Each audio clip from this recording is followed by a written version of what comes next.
And we have two very special ladies with us who I felt so many facts about them in my computer last night. Are they inspiring? Are they intelligent? Are they innovative? Are they going to be insightful for us today? And I did find out that computers can laugh again. So this is going to be really interesting today. I'm going to get our interviewer to be introduced by our online host, Fran. Fran, if you could please introduce Amy. Yes, I can do that. Can you hear me? Yes. Yep. Perfect. Amy Jones, amazing woman, inspirational. DTM joined the Toastmasters in 2015 via Worthing Speakers Club. She was recognised as Area Director of the 2020-2021 Chartered Sussex Online Speakers in 2021 before serving on the 2022 conference team. In 2022 and 2023, she accepted the appointment of District Administration Manager and earned herself the nickname Superdam, recognised for her service to the district with the District Director's Award. This year, she has enjoyed being part of the PQD team as Training Manager and Conference Director. Excited to interview a sometimes Toastmaster Kirti Daryanani, DTM. Amy, your Conference Director.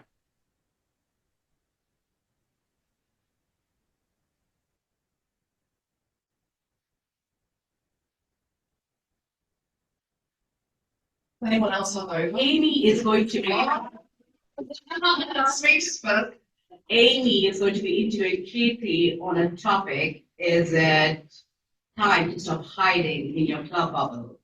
But then, what do we know about Kirti apart from the fun we've had with her for the last 2 days? Anybody? Well, you have to get ready for an enlightening journey as we delve into this captivating interview with Kirti Daryanani, DTM. She is a seasoned Toastmaster, and this is what has been said about her. She's highly empathetic, is particularly passionate, particularly to help women speak up and express their views in a strong yet constructive and effective manner. Meet Kirti, the visionary founder of Kirtana, with an extraordinary blend of Dutch, Caribbean, Asian heritage, and over 2 decades of experience in diverse communities. With degrees in business, international relations, and certified TEFL, Kirti possesses a profound understanding of multicultural communication complexities. We saw that on the dance floor last night. Renowned for her thought leadership, Kirti shares her extensive experiences on the intersection of well-being and communication in today's diverse spaces. And while empathy is essential, she believes that equanimity is the key to thriving and fostering a sense of belonging and effective communication. So stop hiding behind your club bubble and over to Amy to commence the interview with Kirti Daryanani. Thank you very much.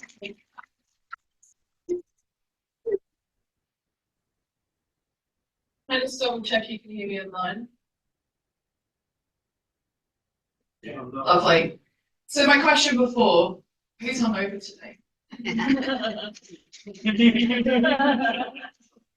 Oh, what happens in room 321 stays in room 321. If you don't know what that's about, don't ask me. I mean, shortly after I recruited my program chair for the conference, I stumbled across a podcast that I didn't know had existed, and it was Kirti's. And I think she was interviewing, or maybe I stumbled across Debbie Williams' podcast, our PQD elect, and they did a podcast together. And I said to myself, why haven't I asked her yet? Why haven't I asked her to be part of the program? So I said, I need to talk to you, Kirti. We need to have a chat. And we had a chat. And I sold her on the tech. Has the tech been perfect this weekend? No. But my vision for this conference was I didn't want the online delegates to feel as if they were watching TV. So there's an amazing woman back there called Olga Byrne and a whole team, and they've been making sure there's connection going on online. So when the tech isn't working and you guys are all chatting or Jessica's distracting you while we're trying to fix things, I'm going to give up on this. Take that. You need to move the microphone away from your mouth. I think that's more consistent. Yeah. So here we are. Is it time to step out of your club bubble? So Kirti, I like to describe her as a sometimes Toastmaster. And you can tell from that cheeky smile. She's like, oh gosh, where are we going to go with this interview first? So, why are you a sometimes Toastmaster, Kirti? Why am I? Because I always get out at the right time. Again at the right time. No, it's not. Are you going to give me the mic now? We're going to. Yeah, you take this one. Toastmaster of ours. You take that one, I'll take the other one. We can hear it quite clearly. Well, I'm not going to wait. Time is precious. So why am I sometimes Toastmasters? I always step out right before elections, which is not a very good thing to say here in the Toastmasters. And I always get back after everyone gets elected. Because I learned I did a lot of rules. And I realized that I just wanted to be a member. And I like to add value to my own life. And sometimes I felt I was too much in Toastmasters, that I lost sight of my own shores. Just making sure that's on. Lost, and also I think you said something to me about not liking rules. Yeah, I don't. I don't like rules. I know that. No, it's not that I don't like rules. Rules have a purpose, and sometimes rules are also made to be broken. But you got to know when you want to break them and walk away. And I found that when I break them and I walk away, I realize why they're in place and why you have to break them. So yeah, I don't do rules very well. Now, I'm a bit opposite. If you witnessed me telling the international speech contest chair off yesterday, I like rules, and Chris Bowden, stop looking at me, but we do like a script, don't we? Oh, we love it. But there's contests, and there's parliamentary procedure, and then there's let's break the rules and make you all turn your chairs into the middle and have a proper conversation. So, learning to break the rules and being a little bit uncomfortable, which is something we might talk about later today with Graham. But the value in breaking those rules or needing the rules, I think is quite important, isn't it, Kirti? So I was thinking about this I'm quoting her book, by the way, guys. By liking comfort and disliking comfort, we make our personal path to live harmoniously with ourselves difficult. We spend time thinking about controlling our tomorrow and regretting our yesterday. And in between trying to solve, fix, or complain, we fail to maximize our present moment. Back to you, Kirti. What's your thoughts on that one? Share a bit more, come on. Sometimes I notice, do you want me to speak in terms of a Toastmasters context? As long as it's outside the club bubble. Well, what I noticed when I joined Toastmasters, I actually wanted to join to network because I came here, didn't know anybody, and I rocked up after 6 years of living in a suitcase and traveling the world. So when you live like that, rules don't exist. You wake up one morning, you go, I'm going to another country. So, but then when you come back and you have to live in society, you need rules, right? You need to get on, you need to support one another, you need to listen. And that's when rules do take place. So when I joined Toastmasters, it's like, well, I need a balance between the both. But when you get caught up in your bubble, and I don't know if many of you have that. I'm sure many of you are going to nod your heads, but 3 months down the line, they go, oh, do you want a leadership role? And you're like, and then they tell you, you want called to serve. And I'm like, all right, I'll call to serve. And then when I serve, you get caught up because you're serving, you know its importance, but then you kind of lose sight of you. So when you step out of yours, you know, that's sometimes Toastmaster. Now you get uncomfortable because it's easy to be on the stage and do the CRCs and the rules of three. But when you go out in the world, all of that doesn't matter, especially when a different opinion comes your way. You're not going to think CRC rules of three. And that is when you take it out and you step back and you go, I do have those tools. Now, how do I make it work for me with my goals? And that is where I think the difference is. That for me is about breaking the rules. And that's stepping into your discomfort. That's really. Thank you, Kirti. Another reflection that I had is getting over yourself. My favorite. Don't take it for granted. Respect the value of what others are sharing with you. Acknowledge their thoughts and feelings, and show appreciation for their perspective, by actively listening. I think there's some project on that. And responding thoughtfully. I want to call out, I'm really hoping he's in the room. He's a little bit late today, we'll talk about that later. But so recently, when Steve gave me the conference, and I found this venue and it was going to be in Bristol, I thought, who do I know in Division A that knows everyone? So Barbara Staff, I don't know if she's online this morning, she found a little gem called Stuart Marshall. Is he around? Yes, he is. He's right up back there. Okay. Stuart, come on. Stuart, come down here, come on. He was up till 4 o'clock. Come on. So I had Stuart as my registration chair. Oh, they can't see me, so I'm going to stand here. And Stuart, what I want to ask you is, do we have a few differences of opinion at different times? Just from time to time. Healthy difference. So what he said was healthy differences of opinion. A lesson that I learned with this conference was I should have trusted my gut on a different appointment in the team. It's Stuart. I'm not talking about you. No. And I think I was upset with myself a little bit about not calling it out earlier because this guy behind me had plenty to say.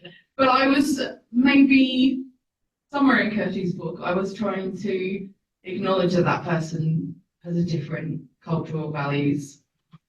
She has different needs. And I was outside my comfort zone because I didn't know how to speak to her. I didn't know how to motivate her in the same way that the other leaders that I'd worked with in Toastmasters. And is it a regret of mine that she's not on the conference team anymore? No. Because Limitless You wouldn't be Limitless You without her. So that would be a follow-up conversation to have, an uncomfortable one, I'm sure, but hopefully she'll be open to it. But Stuart, thank you very much for challenging me at times. Do you have any questions? Do you have any questions for us? I don't at this point. Okay. I'll leave it to you. I think it's too early, but thank you. You didn't know anything. And as I said, what happens in room 321 stays in 321. Oh, Kirti. Share stories to connect, not prove. Instead of constantly trying to prove your expertise, focus on sharing personal experiences and listening to others' stories. So this is about stories open doors, not closed minds. Over to you, Kirti. That was a hard one for me because I noticed after a while, especially when I'd go to a meeting, I'd be like, I've heard this story. And then when you meet a Toastmaster to a Toastmaster, they start talking like they're doing 5 to 7 speech with you all the time. Or they'd be like, well, we're Toastmasters, so we should agree with everything. I'm just like, no, that doesn't work that way. And then I find that when they opened up and they shared their most beautiful stories, because I've sat with some Toastmasters. I actually have a nice lunch with Florian once. And initially, Florian and I were like, pulls apart. I'm very creative and he's very data driven. What are these two people going to talk about? But in the end, when he, for example, shared his life or his stories, you learn that that is where the value is. And you're not supposed to agree, because here we're experienced a lot in London, and I've traveled and I've lived around the world. I noticed that everyone would try to tell you, oh, dismiss you for being different. And then they'll tell you, no, you're wrong. And I'll just be like, neither are you right. So how do I have this conversation with you? And some people get really kind of microaggressive and they don't realize that. And when you close down or you say no, then they're like, you're the aggressor. And when you don't take responsibility of the way you're telling your story, you don't show up for someone else. And I learned that you can get stuck in Toastmasters quite a bit and think that that is also your date. Not. You're not here to give a 5 to 7 speech on your credibility, because sometimes who cares? Just who cares? Anyone got a question for Kirti on that one? Harris or Peter? Recently, I was general evaluator at a meeting and someone sent a note to the executive committee saying Smitha needs to be nipped in the bud. To your point, this is not the first time someone has said that I'm overwhelming or wants to nip me in the bud or cut me off. And so I know how to deal with it. But what would your advice be? Can you go back to that paragraph you just had? Get over yourself.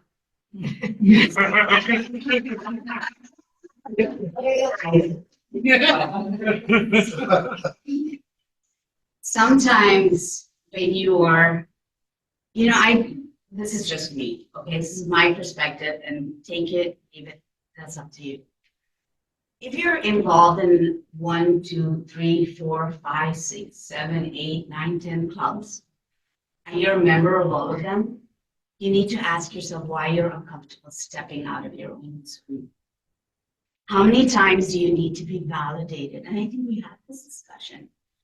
How many times do you need to be validated that you can do this? Because sometimes when you're in your club, it's too comfortable. The rules of 3 are too comfortable. Say it how you're supposed to say it is too comfortable. Because sometimes the feedback can be like almost too complimenting, because it makes you feel good. But if that's what is going on, then you gotta work deeper inside of yourself. Your story that you're supposed to tell is buried. So I'm not good. And that's why when you said get over yourself, that's my favorite one. Because in there it says, don't take things personal. And that is key. That is very, very key. And I've only recently met Smita. Mr. John Drinkwater. Thank you very much. I won't go on the camera. You'll know how ugly I am. That's exactly the emotional response I needed to say this. District 91, COVID broke you. Let's be honest. It broke us. It challenged a lot of us who had the technical ability to drag us out of that hole. And thank you to all the Zoom masters that supported me over those 2 conferences. But I was close to tears yesterday. I'm close to tears now. Because the quality of the speakers that we've had today, and we still have some more to come, shows that COVID broke us, but we put this district back in a much more powerful position than it was before COVID came. And all you said about getting out of comfort zones and meeting other people, COVID had forced us to do that. But I'm really impressed with what's happened today and yesterday and Friday night, because COVID didn't win, we did. Thank you.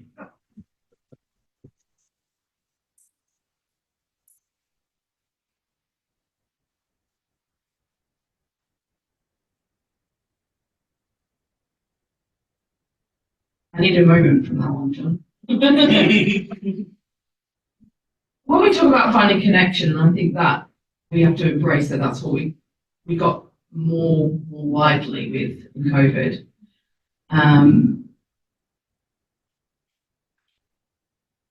When I started planning for this conference and I wanted the virtual experience to be more engaging, and I had a few people apply for roles, and funnily enough, before we'd even had a proper one-to-one conversation, very short stories were being told in a quick fire email exchange, which is my favourite. If you don't like emails, just get over it.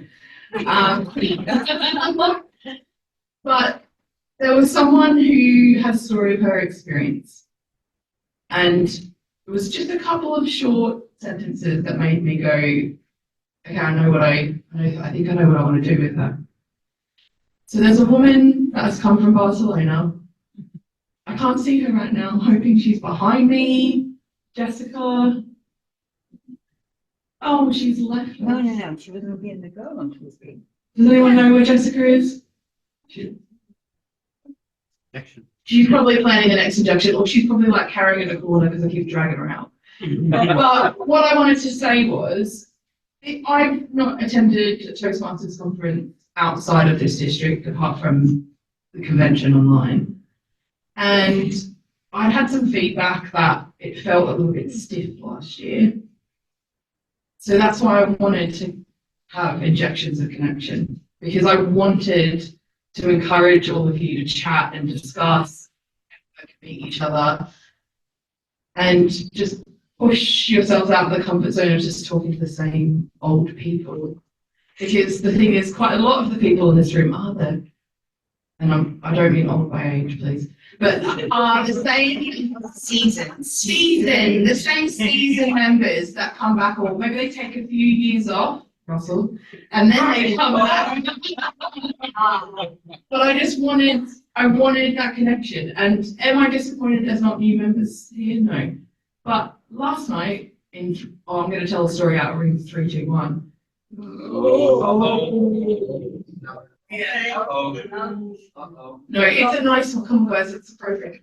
An evaluation tested told me it's her first district conference. And is she in the room?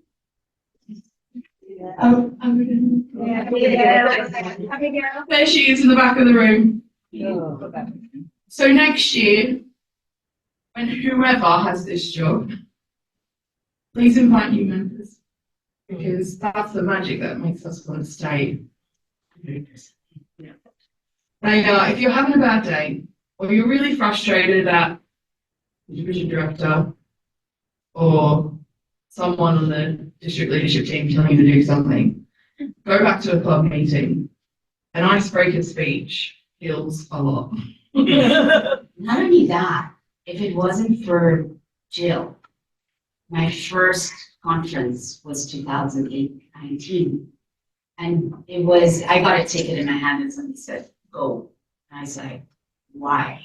And then I went, and then I understood why. And the amazing from all over the world, even today, you just go, wow, this is really beautiful. And Arno flagged that to me the other night. He said, Kirti, take in the moment. And I was like, what am I taking in here? And he's like, look around. I'm like, yeah. And you know, typical Arno, he keeps it a little bit mysterious. I'm not burning here because, you know. And then he's like, did you see it? I'm like, it's late, dude. I'm tired. So he spelled it out. He's like, look around. And I'm like, what is this? And what it was is that everybody was just communicating without their identity and with their identity. And he's like, it's beyond the color. It's just you behind it. It's human. And that is what I think this book does on a basic level. Words matter. That's my go guy. This is my go guy on Okay. Words Matter. Page 84 in her book that you're all going to buy at lunch. Thank you. Words matter. Pay attention to the choice of your words. They matter. And there was a point in here. Be a great listener. Observe the quality and type of the words, metaphors, analogies, and cultural expressions present in complex conversations. There is an MC from this weekend who I have observed to be one of the kindest people I've ever met. He is not British, but he is very observant. And he is a cheerleader. And when I told him the conference was going to be in Bristol, and he's a member of Bristol Central Speakers, he was so excited. And all along the journey, I would get these little messages. What about this? Let's try this thing. And I thought, I need to get him on stage. So we're in Division A, guys. So wouldn't you have the Division A director? Yeah, of course, any day.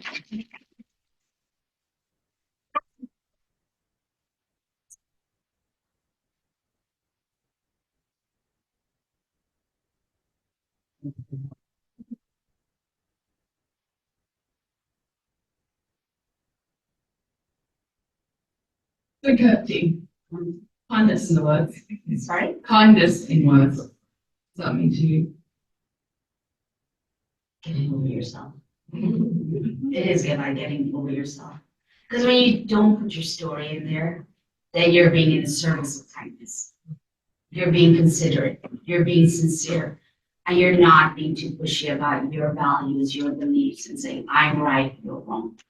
So when you are kindness, it's not something you pepper and just say, I'm kind. Who gives a shit? Excuse me. Or English. My English. Yeah, it's about getting over yourself because kindness is not having you in the equation. Yeah, of course you can. Also, online audience, if anyone wants to ask questions, please feel free to put your hand up. I've been on quite a challenging journey of trying to be kinder to myself and trying to accept myself. And I would be really interested to hear your thoughts on how you can be kind to yourself, whether that's by getting over yourself or by some other means. If I cry, bring tissues. Suna's been taking care of me this weekend. I just got news. Very, very sad news in the corner. So if I hold up, I'm going to hold up as much as I can.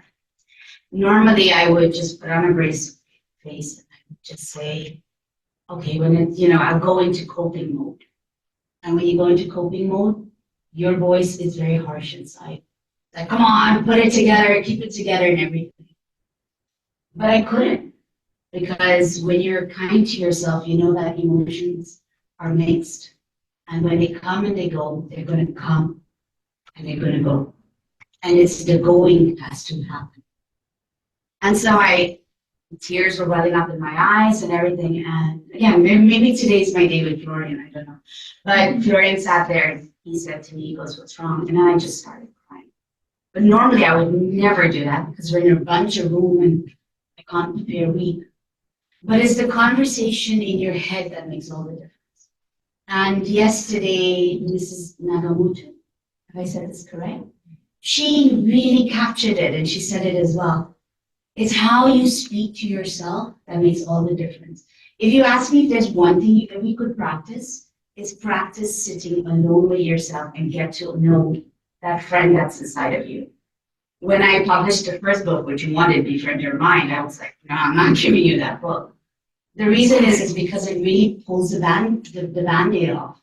Because that voice in our head is like trying to protect us. It comes from a good space, but it gives the worst advice in the planet.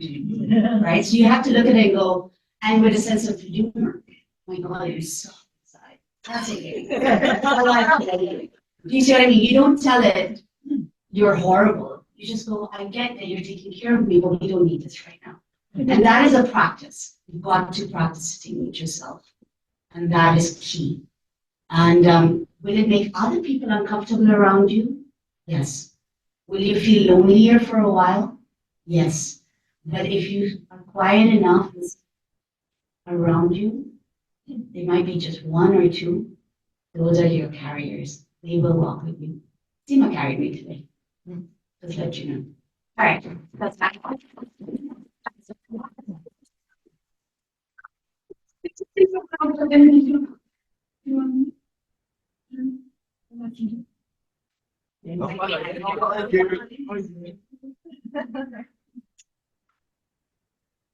Thank you so much.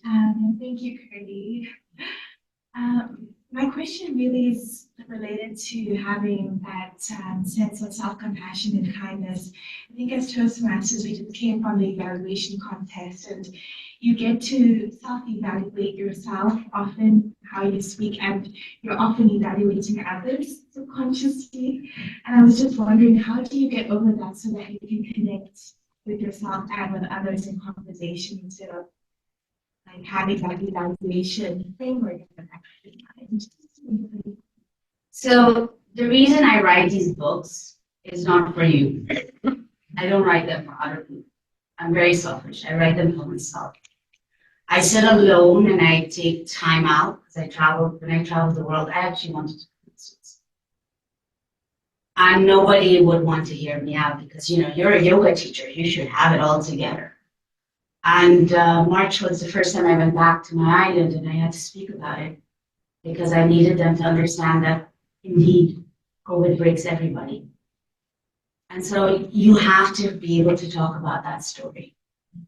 And that self-evaluation, you're constantly evaluating yourself. How many of you actually go into a conversation and already preparing your pitch to them, your answer to them?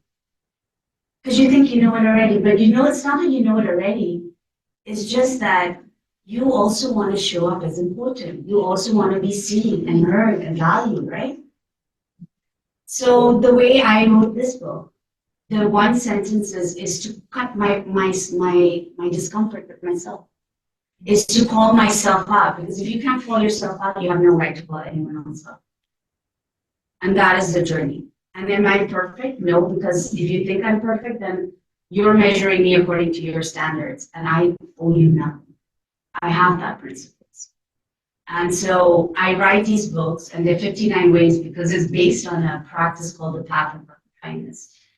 And it's not empathy. People think empathy is sympathy, but it's not. Empathy is having the ability to say the hard thing because it will help the person grow. So when you're evaluating yourself, that's why this book, it's like when I notice there's one pattern, I take one of these slogans and I practice it every day because I know I'm going to be hard on myself, right? And because I'm going to be harder on myself, all of us are actually harder on ourselves than we are to others because we're measuring them to our standards. But the willingness is to see that. Yeah.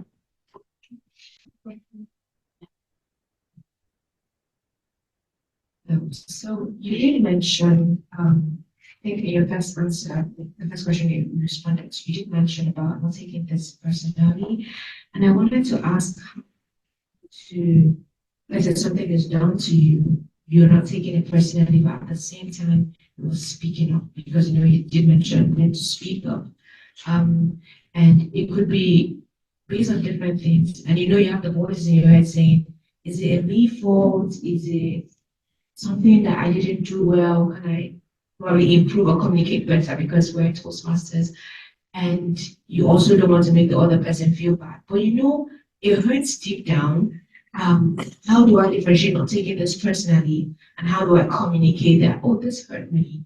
I just wanted to differentiate. Thank you. That has to be one of the most asked questions. I get a lot in corporates also. And I'm not sure if many of you heard about it. You and I have had a conversation about code switching, where we change our accent and our behavior. This is something I'm going to say, and it's uncomfortable for a lot of people in the room. And I did have that, where people would try to talk to me about during COVID time about what happened and how we have to be and how we have to speak. Because, diversity, we're all diverse. We are all in this together. And there's some conversations, as mentioned, where these microaggressive statements, we call them microaggressive, and they come from a space where I don't intend to hurt you. People don't intend to hurt one another, but because we're conditioned to the way we've been raised, we're unaware that we say certain things. And so you have to really, and I hope this answers the question, the way you've got to navigate your anxiousness. And what I mean by that is anxiety has a feeling of fastness. You're quick to answer. You're quick to respond. Because you're worried how people are going to see you. That's what we're driving. But if you can breathe, and that's why they say breathing, because physiologically it helps you slow down. Only then there's something what we call a gap. And if you find your gap and you don't between not responding and responding, in that moment your Toastmasters can help you very much. Because you start weighing how to start a sentence. Because the start of your sentence is what puts a person's barrier up or helps them to listen to you. The first few sentences, the first words of that sentence makes all the difference. Sometimes paraphrasing is necessary, but the moment you go, I don't think you're right, how many of you actually listen to that after those words have been said to you? Nobody listens. And I had that. I made that mistake often. Ask my mom, she'll tell you. Sorry, can I just share a story from my very early Toastmasters days about perspective and language? When I first joined Toastmasters, there was a guy called Jeff Arnold who was super supportive. He was such a brilliant motivational guy. He used to give me a lift home from Toastmasters. It was about my third speech. I thought, I'm really getting good at this. And in the car on the way home, I asked him for some feedback. How do you think I did tonight? And he said, you were adequate. But still gives me goosebumps. I changed it, so it was video. I said, I thought I was better than that. And Jeff was a recovering stammerer. He turned to me and he said, for 40 years of my life, people told me I was inadequate. Calling you adequate is the highest praise I can give you. And that completely changed my perspective. So language does matter. Meet a person where they're at. And to go back to this don't take it personally. That one, getting over yourself, for me, has been the most profound one. Whenever somebody says, what is my to-go-to? Don't take it for granted. Don't take it personal. And if you can do that with yourself, you're training yourself, you will reach those words. You will find yourself saying things you didn't expect to say, and you'll frame the difficult things in a really nice way. It is possible. It's not as it isn't possible.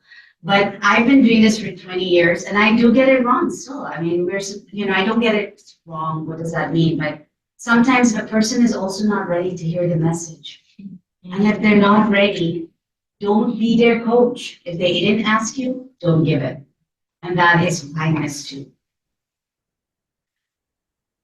I'm going to wrap this up, Kirti, so you can finish off and tell us about your portfolio of services, connection you offer. But what I'm going to finish with is number 59. Yes. Practice, not perfection.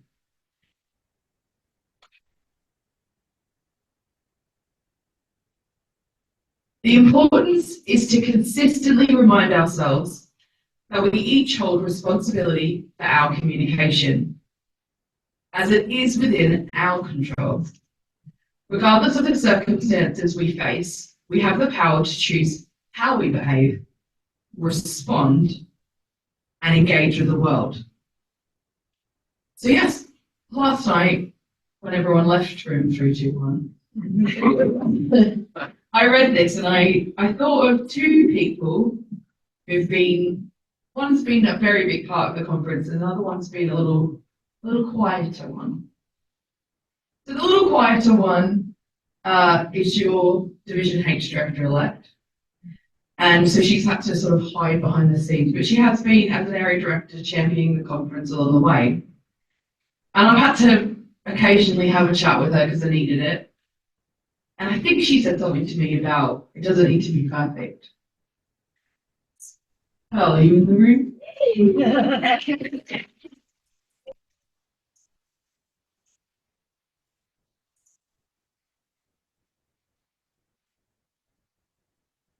And there's someone else. I think she's learning to delegate. I think. The Zoom host online might disagree. But there's nothing that she doesn't take in her stride. So when it's not perfect, she's practicing.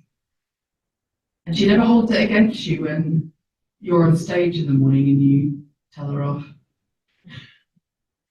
So I'm going to say a big thank you to Grace.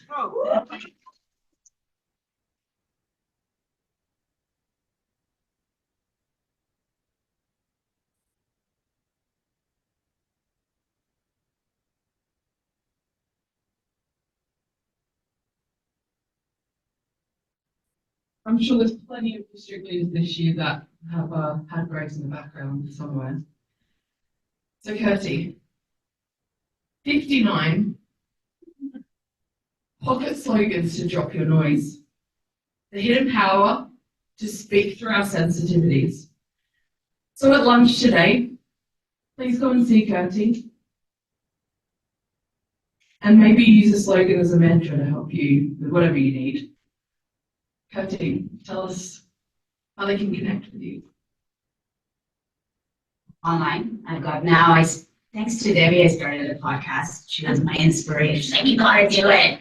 Yeah, okay. But it's nice because just maybe for yesterday, I got confirmation I'm going to be interviewing the Prime Minister of my island, which is one of the. So I have a lot of nerves in my stomach. That's one.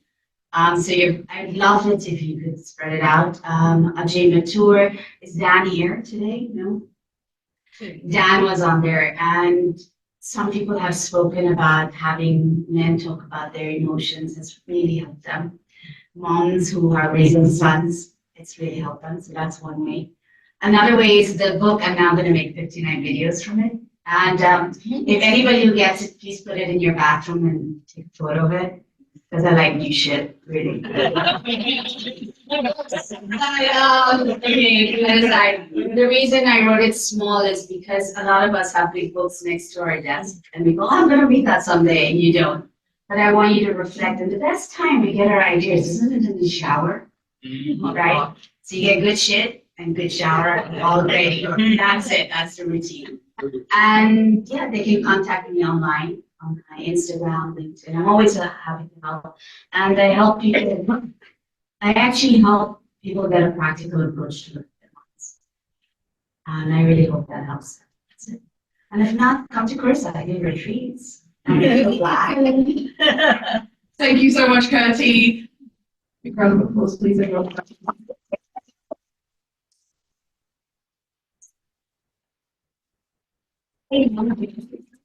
If you want to get great at words and expand it, see this gentleman. There's a reason I asked him to sit here.